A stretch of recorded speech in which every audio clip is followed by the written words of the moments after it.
আসসালামু আলাইকুম বন্ধুরা, নতুন ভিডিওতে সবাইকে জানাচ্ছি সাদর আমন্ত্রণ। আমাদের এই চ্যানেল ক্রিকেট কর্নার, আপনারা জানেন এখানে হচ্ছে দেশি বিদেশি ইন্টারন্যাশনাল ডোমেস্টিক বিভিন্ন ধরনের ক্রিকেট নিয়ে থাকে আলোচনা সমালোচনা।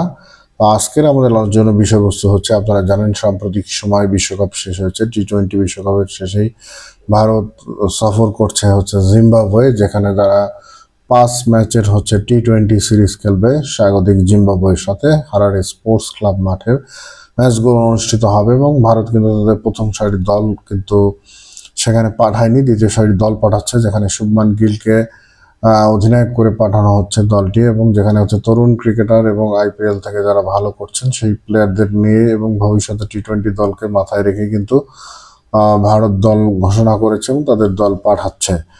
তো এখানে কিন্তু শিবম দুবে বাদে কিন্তু বিশ্বকাপ স্কোয়াডের কেউই নেই ভারতের, এবং ভারতের দ্বিতীয় সারির দলের বিপক্ষে কিন্তু জিম্বাবুয়ে কালকে স্কোয়াড ঘোষণা করেছে।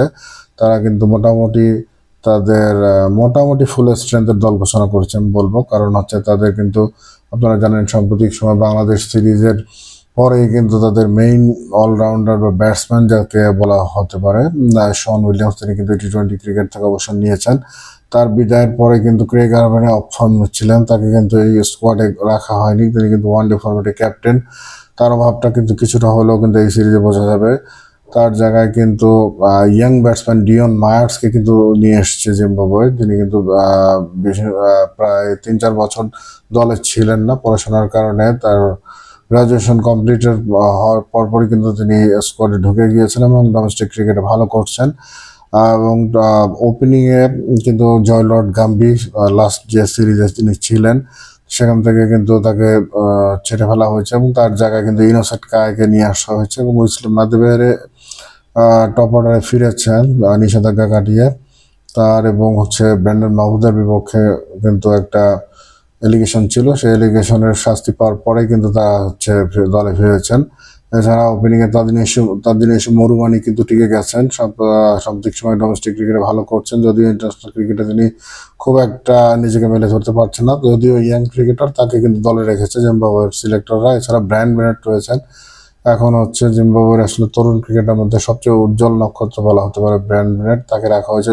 এছাড়া জনাথন ক্যাম্পবেল রয়েছেন, সিকান্দার রাজা রয়েছেন এবং মিল্টন শুম্বাকে দলে ফেরানো হয়েছে, রায়ান বার্লকে বাদ দেওয়া হয়েছে। সাম্প্রতিক সময় আসলে তার কাছ থেকে যে ধরনের ডেভাস্টেটিং ব্যাটিং জিম্বাবুয়ে আশা করে, রায়ান বার্ল আসলে খুব একটা প্রত্যাশা পূরণ করতে পারেনি এবং প্রস্তুতি ম্যাচে কিন্তু মিল্টন শুম্বা একটি ম্যাচে তাদের রিজিওনাল ক্রিকেটে কিন্তু দলকে জিতিয়েছেন, সেই হিসাবে মিল্টন শুম্বাকে সুযোগ দিয়েছে, রায়ান বার্লকে কিন্তু ড্রপ করা হয়েছে। এছাড়া কিন্তু আমরা যদি বলি বলারদের মধ্যে কিন্তু দুইজন স্পিনার রয়েছেন, লেফট আর্ম অর্থোডক্স স্পিনার হিসেবে কিন্তু ওয়েলিংটন মাসাকাজা রয়েছেন। সাম্প্রতিক সময় তিনি ব্যাটিংও ভালো করছেন এবং বেশ হার্ড হিটিং ব্যাটিংও করছেন, বোলিং ব্যাটিংয়ে দুই দিক থেকে কিন্তু দলকে সাপোর্ট দিচ্ছেন।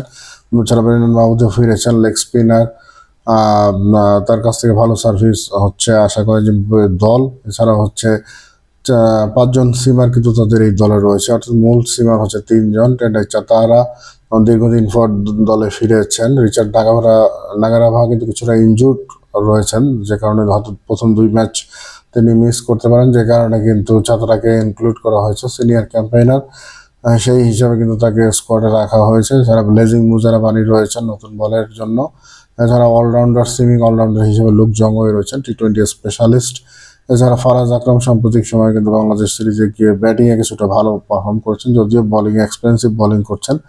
এছাড়া আন্তাম নাকভি, যেটা সবচেয়ে আলোচিত নাম এই সিরিজে জিম্বাবুয়ের হয়ে, তাকে কিন্তু অভিষেক ঘটানোর জন্য এই সিরিজে নেওয়া হয়েছে। বেলজিয়াম বংশোদ্ভূত এই ক্রিকেটার কিন্তু একসময় অস্ট্রেলিয়া চলে গিয়েছিলেন, যদিও তার প্যারেন্টস পাকিস্তানি, এবং জিম্বাবুয়ের হয়ে ডোমেস্টিক ক্রিকেটে লাস্ট 3 বছর খেলছেন এবং বেশ ভালো পারফর্ম করছেন। উজ্জ্বল নক্ষত্র জিম্বাবুয়ে ক্রিকেটের, ভবিষ্যতে তারকা ধরা হচ্ছে তাকে। তার পাসপোর্ট নিয়ে কিন্তু বেশ জটিলতা ছিল অনেকদিন ধরে, জিম্বাবুয়ে পাসপোর্ট পাওয়া বেশ সময় সাপেক্ষ বিষয়। সব মিলিয়ে জিম্বাবুয়ে ক্রিকেট বোর্ডও তাকে নেওয়ার পক্ষপাতী ছিল এবং তাকে নেওয়া হয়েছে এবং টপ অর্ডারে হয়তো তাকে দেখা যেতে পারে।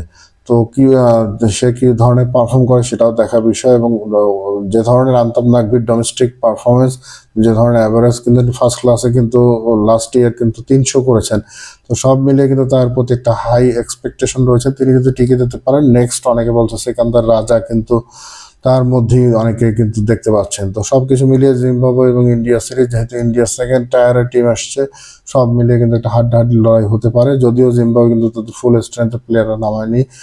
যদি বলে গ্রেগ গার্ভেনের কিছুটা বয়স হয়ে গিয়েছে, অফ ফর্মে রয়েছে, টি-20-র সাথে তিনি আসলে খুব একটা এখন যাচ্ছেন না। শন উইলিয়ামস রিটায়ার করেছেন।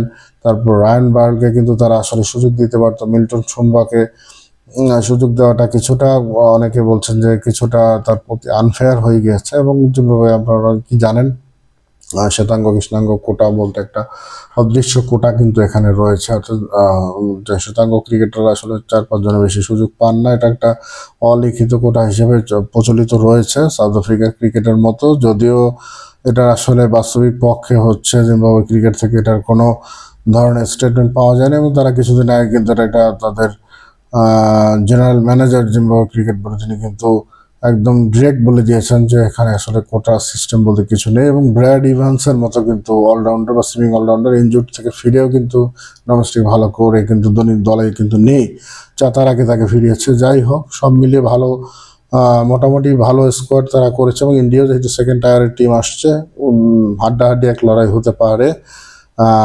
তো সেই লড়াই দেখার প্রত্যাশায় আমরা থাকলাম। ধন্যবাদ বন্ধুরা আজকের ভিডিওটি দেখার জন্য।